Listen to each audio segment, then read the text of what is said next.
Hoje a gente vai mergulhar numa história que fala de um sentimento bem profundo, sabe? Daqueles que muita gente conhece, mas que às vezes a gente nem sabe nomear. É sobre o vazio que ninguém via. E a história já começa com uma pergunta que, olha, acho que toca fundo em muita gente. Aquela sensação de estar sozinho, mesmo no meio de uma multidão, sabe? É exatamente esse o sentimento que está no coração da nossa análise de hoje. Então vamos conhecer o nosso personagem principal, o Carlos. E olha, para quem via de fora, o Carlos era o retrato do sucesso. Sabe aquela pessoa que parece que tem tudo? Uma pessoa de sorte, que tinha tudo aquilo que, em tese, deveria garantir a felicidade. É aqui que a coisa fica complexa. A gente vê os dois lados da moeda na vida do Carlos.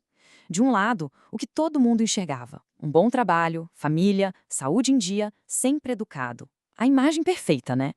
Mas, do outro lado, o que só ele sentia: um cansaço que não passava, uma mente sempre distraída, solidão e, claro, esse tal vazio. É aquela história: a casca era perfeita, mas por dentro tudo parecia oco. Mas afinal, que vazio é esse?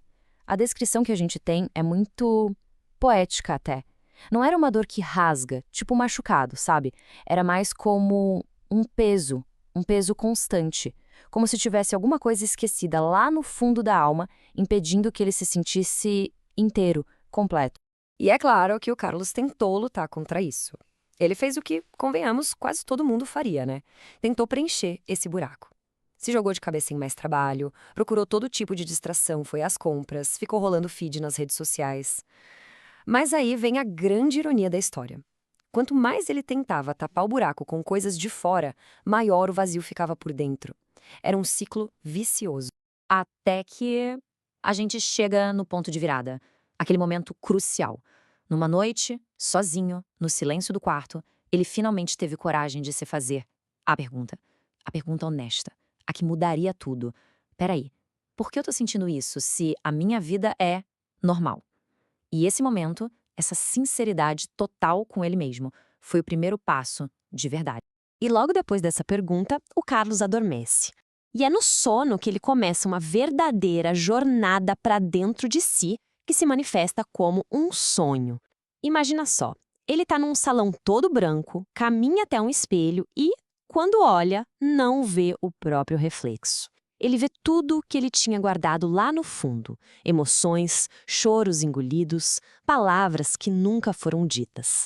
E é nesse momento que ele escuta uma voz. E essa voz, gente, ela traz a primeira grande sacada da história toda. Ela diz: o vazio que se sente não é falta de coisas, é ausência de sentido. Uau! Isso vira a chave completamente, né? De repente o problema não era material, não era sobre ter mais, era existencial. Não faltava nada na garagem, na conta bancária, faltava sentido na alma. A reação do Carlos é super compreensível. Ele até tenta se defender, né? Ele fala: mas eu fiz tudo certo. Eu trabalhei, eu cuidei da minha família. É o argumento clássico de quem seguiu a cartilha, de quem marcou todos os cheques da lista da sociedade e estava esperando o prêmio da felicidade chegar. E aí vem o golpe de misericórdia, a resposta da voz que coloca tudo em perspectiva. Você fez muito pro mundo e muito pouco para sua própria alma.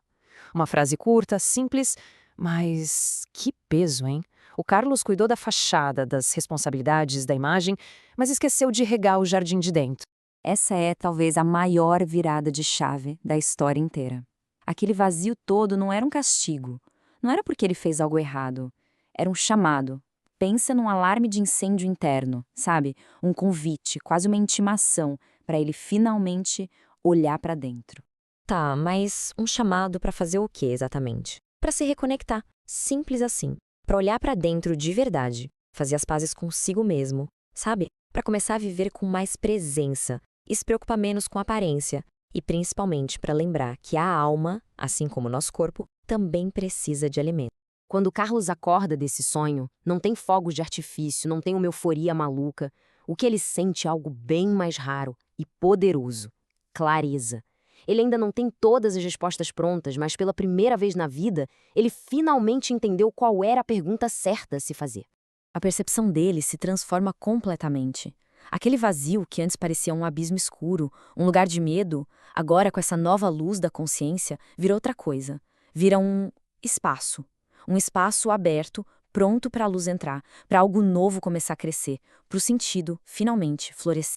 E a gente fecha com essa reflexão final. A história do Carlos serve como um grande lembrete, né? De que muitas vezes aquilo que a gente sente como a falta de tudo, aquele vazio que incomoda tanto, na verdade é um pedido. É, no fundo, a nossa própria alma pedindo por sentido. É um convite para a gente parar um pouco e finalmente escutar o que ela tem a dizer.